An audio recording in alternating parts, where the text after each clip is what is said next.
de Centroamérica, doctor Jimmy Morales. Nos honra usted con su presencia y como lo hemos llamado, Jimmy el Valiente. Gracias, presidente.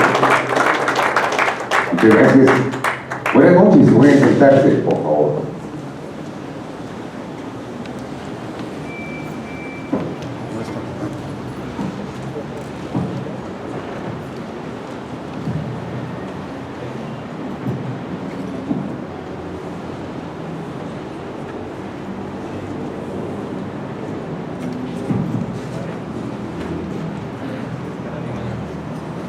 Os digo que si estos callaran, las piedras gritarán. Muy buenas noches, tengan todos ustedes. Para mí es un verdadero honor estar acá y hago mío el saludo vocativo que ya presentaron a todas las personas que nos acompañan, y para mí es un verdadero honor compartir con ustedes esta noche. Antonio Machado dijo y escribió en una ocasión: cantores, despierten, que cesen los ecos, que empiecen las voces. Voy a repetir este fragmento del poema de Antonio Machado que dice: cantores, despierten, que cesen los ecos, que empiecen las voces. Cualquiera podrá interpretar estas palabras y yo las interpreto así. Muchas personas viven del pasado, viven de glorias pasadas, viven de lo que sucedió hace algún tiempo y dejan de hacer lo que se debe hacer diariamente, porque se necesita que los cantores tengan un cántico nuevo y que los cantores vuelvan a realizar la actividad que los ha hecho grandes: cantar. Y les quise repetir ese verso porque precisamente Jesús dijo: os digo que si estos callaran, las piedras gritarán. Es la respuesta que Jesús dio a sus adversarios cuando entró triunfante en Jerusalén, según el Evangelio de Lucas. Está en Lucas 19:40. Sus adversarios no le querían porque tenían prejuicios sobre él, sobre lo que él hacía, sobre lo que más decían de él. Y esos prejuicios, ese rechazo sin causa justificada, o prejuicios basados en constructos mentales, históricos, políticos, económicos o sociales, no solo tienen un sentido espurio, sino que también pueden convertirse en acciones violentas que pueden terminar en situaciones trágicas para personas, pueblos o congregaciones. Estamos a fechas próximas de poder reunirnos para celebrar algo que no debe suceder nunca más. Y precisamente ese rechazo y ese prejuicio causó un holocausto que es una vergüenza para la historia humana y que creemos que no debe suceder. Hoy, miércoles 26 del 2022, me invitaron a Bogotá a hablar de la lucha contra el semitismo y acepté con sumo honor hacerlo porque creo que todo tipo de discriminación es inaceptable. Y es por eso que quiero que iniciemos a hablar de ese tema. Antes de esta invitación, tengo que confesarles que yo no le había puesto atención a fondo al tema del antisemitismo. Y conforme me fui metiendo en el estudio, me di cuenta de temas que son verdaderamente preocupantes. Primero quiero que meditemos por qué creo que es urgente luchar contra el antisemitismo. Quiero que hablemos de números mundiales. Una pregunta: ¿qué pasaría si a usted 26 personas de cada 100 personas en el mundo lo discriminaran u odiaran por su nacionalidad o su religión? 26 de cada 10, de cada 100. ¿De dónde saco estos datos? La ADL, que es la Anti-Defamation League, presentó hace 6 años un estudio realizado en 103 países del mundo, denominado Global 100. Y en este presenta un mapamundi en el que un 26% de la población tiene prejuicios contra los judíos. Este estudio se refiere a personas mayores de edad y en números absolutos plantearía que unas 1.090 millones de personas refieren algún elemento de rechazo a los judíos. 1.090 millones de personas. Bastante. E impresionante. Ahora bien, no podemos generalizar y decir que este o aquel país sea antisemitista. Este estudio habla de personas, pero lo preocupante es que, según algunos autores, los prejuicios están creciendo con el tiempo y eso no es bueno. Entre los argumentos que señalan son: tienen demasiado poder, influyen demasiado sobre potencias poderosas como Estados Unidos e Inglaterra, controlan los medios de comunicación, su religión, y así siguen hablando de muchos temas que no debieran ser una razón para odiar, no querer o rechazar. Segunda pregunta que yo quisiera que meditáramos hoy: ¿qué podrá causar en la actualidad, en pleno siglo XXI, este tipo de prejuicios? Bueno, hay cosas que no podemos negar. Por ejemplo, su notoriedad. No podemos negar que son notables por su educación, algunos dirían su inteligencia. Un ejemplo: el 24% de los premios Nobel, desde el nacimiento de estos galardones hasta el 2020, han sido otorgadas y ganadas por personas de origen judío. Es decir, más de 800 científicos y profesionales de origen judío han sido galardonados con este notable y gran galardón. Hay un escritor e investigador de apellido Moldes que cree que el problema de esta capacidad cognitiva no se funda en que sean más inteligentes, sino que se refiere a que su pasado, su historia, el hecho de ser perseguidos, en ocasiones casi exterminados, exiliados, el que hayan hecho de usurpación de sus tierras en muchas ocasiones y muchas otras cosas más, sin duda generó un pueblo, además de móvil, resistente e inteligente. Y es que de verdad son notables. Y si tienen tanta adversidad, ¿por qué tanta y tanto éxito? Hay un pensamiento que dice que los grandes líderes son los que luchan contra corriente. Son los peces más débiles o moribundos los que se dejan arrastrar por la corriente. Y efectivamente, y quizá podamos encontrar la respuesta de ese éxito en los fundamentos y objetivos del programa Jerusalén, en cuya versión del 2004 dice: primero, la unidad del pueblo judío, su vínculo con su patria histórica, la tierra de Israel, y la centralidad del Estado de Israel y Jerusalén, su capital, es la vida del pueblo. Segundo, aliyah a Israel desde todos los países y su integración en la sociedad y formación de Israel. 3. El fortalecimiento de Israel como Estado judío, sionista y democrático y su modelación como sociedad ejemplar, poseedora de un carácter moral y espiritual único, basada en el respeto mutuo del multifacético pueblo judío y en la visión profética que aspira a la paz y contribuye para la mejora del mundo. 4.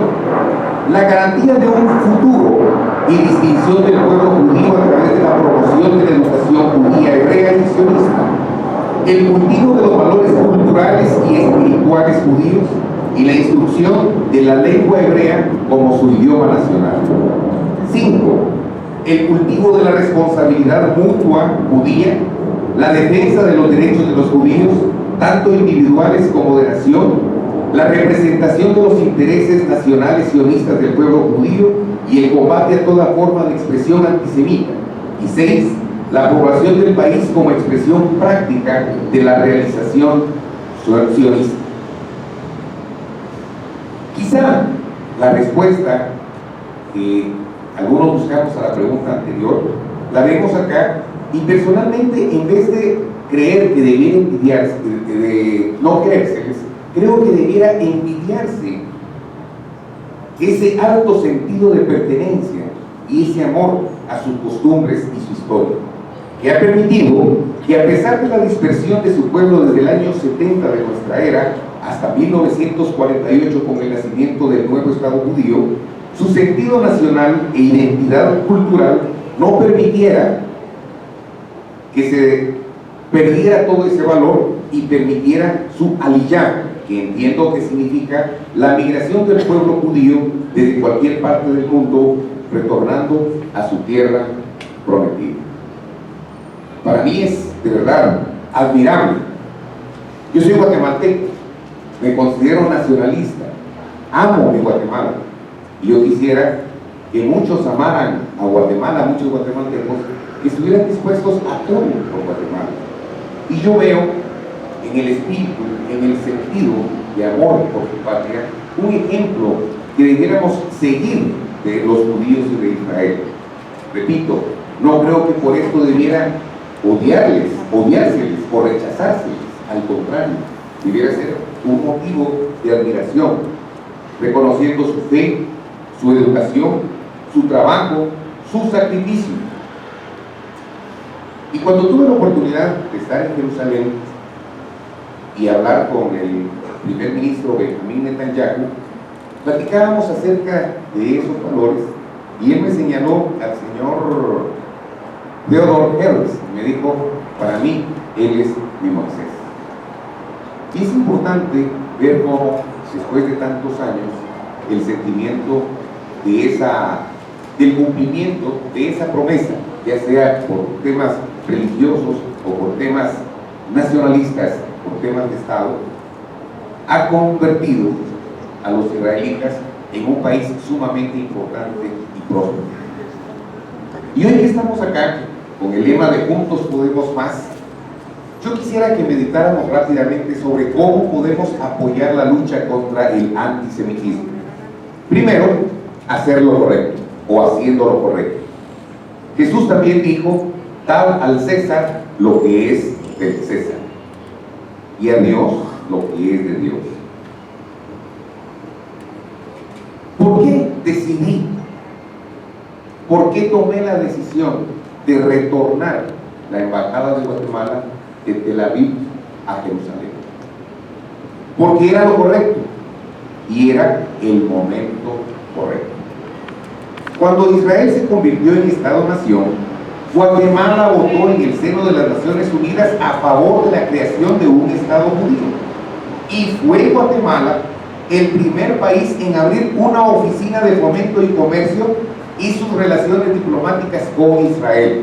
Y aquí viene la pregunta importante: ¿en dónde Guatemala decidió abrir su embajada? En Jerusalén. Y no fue el único país.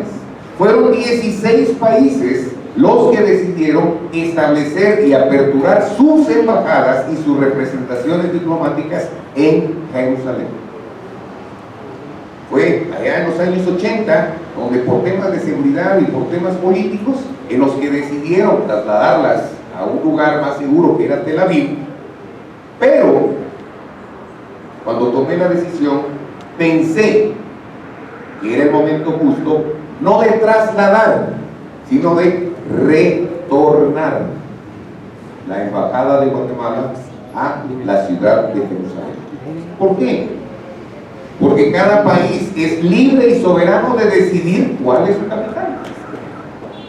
Y si Guatemala ha tenido esa decisión, y lo estaba diciendo mi querido amigo Jacques Claude, no se me olvida porque recuerda a Jacques Claude Pantán, si no se me olvida el nombre, que Colombia ha tenido 18 ciudades donde ha asentado su capital, si no lo entendí, 11 ciudades, 5 o 6.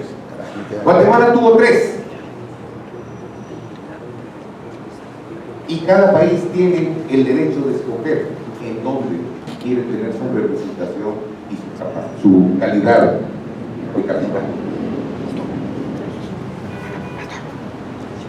¿Qué hicimos entonces en 2018? Retornar a la decisión original, dando nuestro apoyo con acciones correctas al Estado de Israel. Repito, ¿cómo apoyar la lucha contra el antisemitismo? Primero, haciendo lo correcto. Segundo, no callar. Por eso inicié con esa respuesta que Jesús dio a sus opositores: si estos callaran, las piedras gritarán. A nosotros me refiero a mi familia, a mí, a mis ministros, nos juzgaron, nos criticaron, nos señalaron, dijeron toda clase de males contra nosotros mintiendo. Pero no solamente hicimos lo correcto, sino que decidimos decir lo correcto. Dijimos que eso era lo que debía hacerse. Y siempre respaldamos nuestros hechos con nuestras palabras y nuestras palabras con nuestros hechos. Hoy estoy aquí porque no puedo callar. No debo callar. El antisemitismo debe terminar, como debe terminar toda clase de discriminación. Y les parafraseo la cita con la que inicié esta alocución.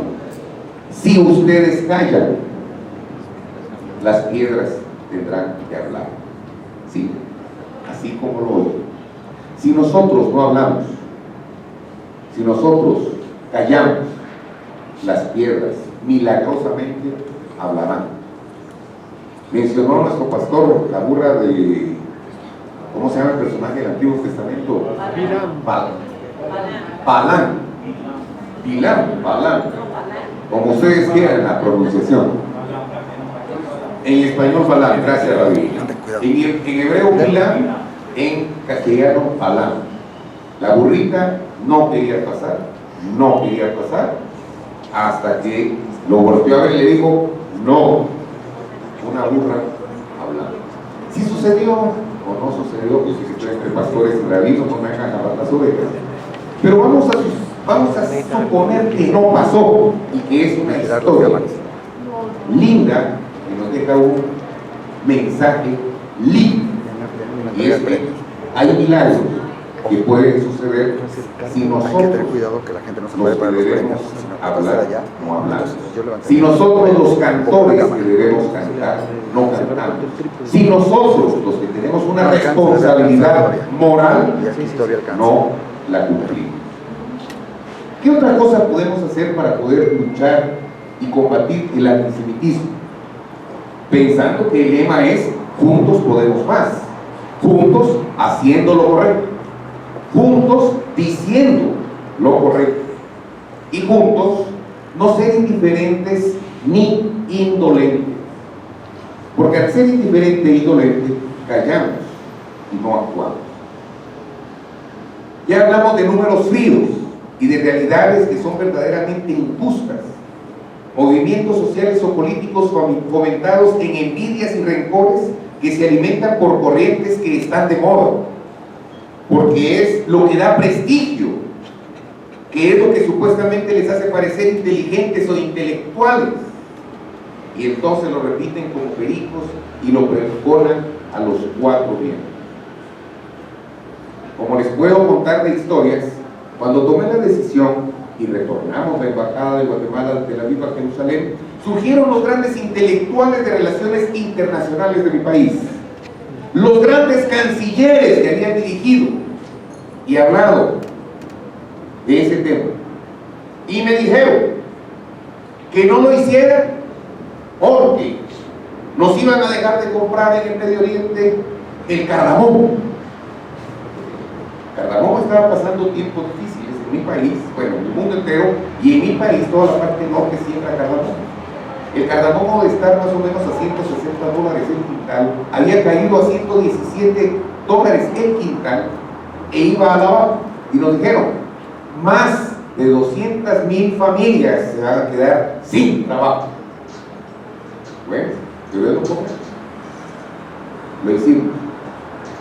Miren ustedes si sea milagro, miren ustedes si sea coyuntura, miren ustedes lo que quieran, pero el precio del cardamomo subió a $375 el quintal y se incrementó un 115% la demanda. A mí no me pregunten de milagro, pregúntenle a los pastores, pregúntenle a los rabinos, pregúntenle a la gente de fe. Yo soy hombre que tomé decisiones.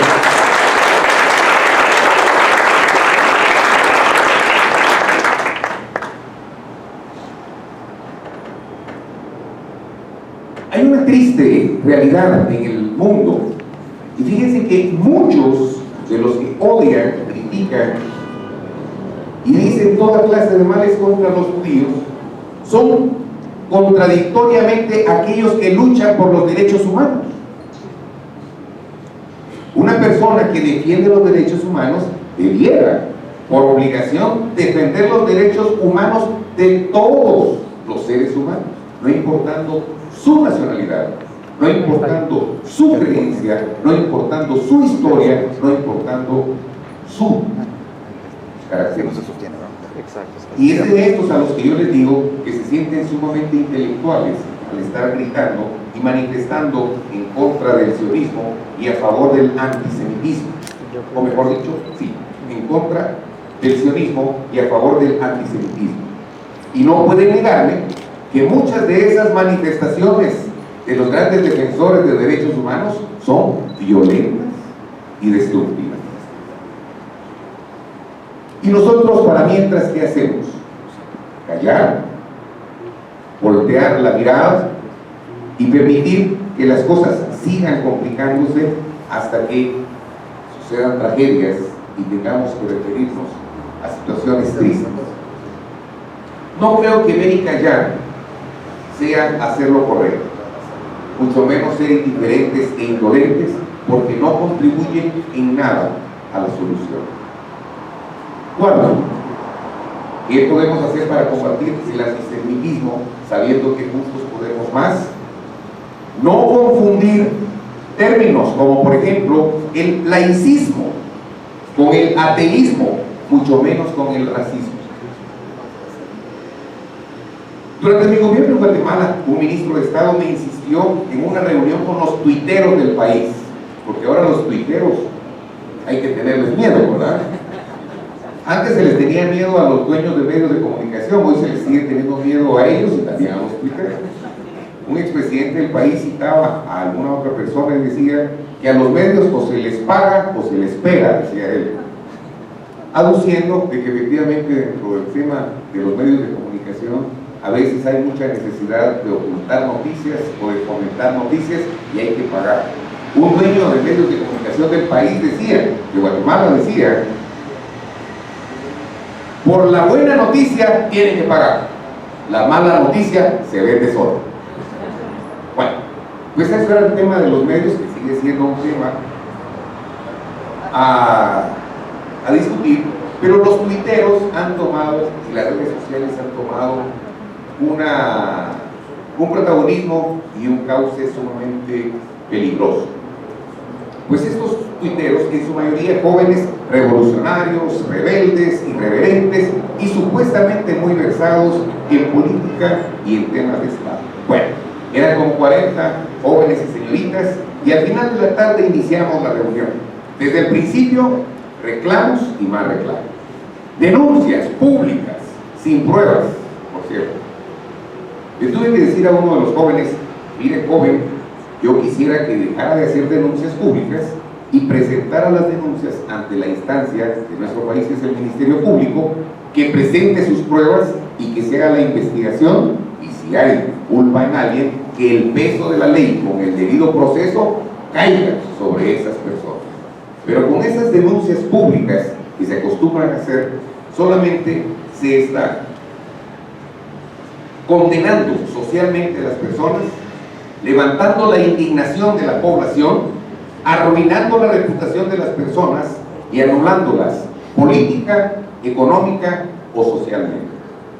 Pero la historia que les quiero contar es la de uno de estos jóvenes que me increpó diciendo que por qué yo, siendo presidente de la República, no respetaba la ley, puesto que las leyes de Guatemala establecen que Guatemala es un estado laico, y yo frecuentemente hacía mención de versículos de la Biblia y terminaba mis alocuciones diciéndoles: Dios nos bendiga a todos.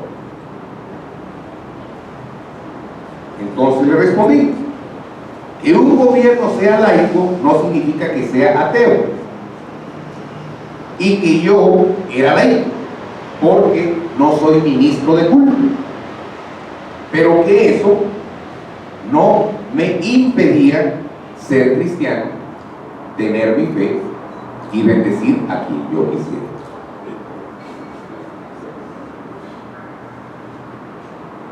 Laicismo es en todo caso la separación del Estado y de la Iglesia. Soy bautista y los bautistas fuimos los que empujamos doctrinas como la separación del Estado y de la Iglesia. Creemos que es sano que estudié teología, pero no soy una persona que pueda ser considerada como ministro religioso. Repito, laicismo no es ser ateo, sino que es separar las funciones del Estado con las funciones de la Iglesia. Pero muchos, cobijados con estas falsas ideas y términos mal definidos, como el laicismo, por ejemplo, quieren destruir a las instituciones que han sido la base de nuestra sociedad, como la Iglesia, la familia, y contravalores como la vida y la fe. Y asimismo, estas personas, tergiversando palabras y malversando ideas, atacan a Israel por el simple hecho de su historia, su realidad y su significado a las naciones. Atrocidades como el Holocausto es un capítulo de la historia que no se debe repetir. Por eso no debemos callar, por eso no debemos ser indiferentes, por eso no debemos ser indolentes, por eso debemos hacer lo correcto con Israel y con todos los pueblos del mundo. Finalizo dejándoles una invitación a todos ustedes y que todos juntos lo podamos hacer, porque todos juntos podemos más. A que nos esforcemos y seamos valientes, a no temer y no desmayar, porque Jehová nuestro Dios estará con nosotros a donde quiera que vayamos, realizando todo lo que nosotros le pidamos. Muchas gracias, que Dios les bendiga.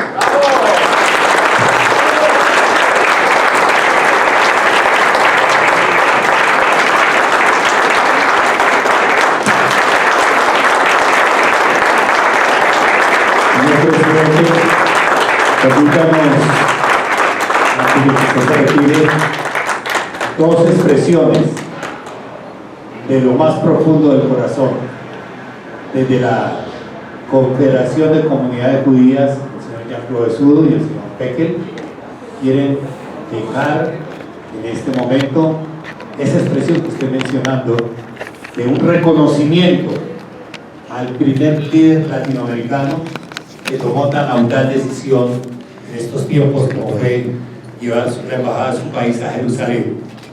Pero también desde el liderazgo de la Iglesia Evangélica, el pastor Darío Silva va a hacer entrega y el pastor Héctor Pardo va a orar por usted. Así que nos unimos Súbanse a la tarima. en este reconocimiento judeocristiano. Marcos, Venga, súbanse a la tarima.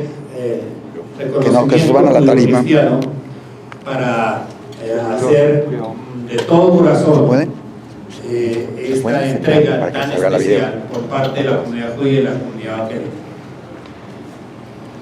Gracias, pastor. Señor presidente, para nosotros va a ser un enorme honor y inmenso honor tener mañana con nosotros en el acto de conmemoración del último del Holocausto por temas de aforo. Poquitos, quisiéramos que todos los que están aquí presentes nos acompañaran, pero no se puede.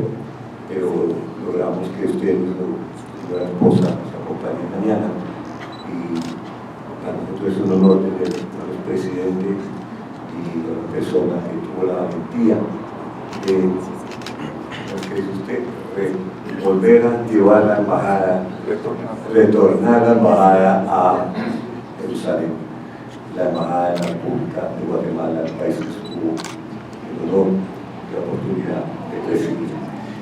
Entregamos una placa que dice Confederación de Comunidades Judías de Colombia al excelentísimo señor Jimmy Morales, en agradecimiento por su asistencia a la ceremonia Shoah 2022. El Jesús, presidente de la Confederación de Comunidades Judías de Colombia, el pastor Eduardo Gómez, director Latinoamérica Nueva, y el suscrito. Es para nosotros un pequeño detalle para un gran gesto que usted tuvo con el pueblo judío, con el Estado de Israel.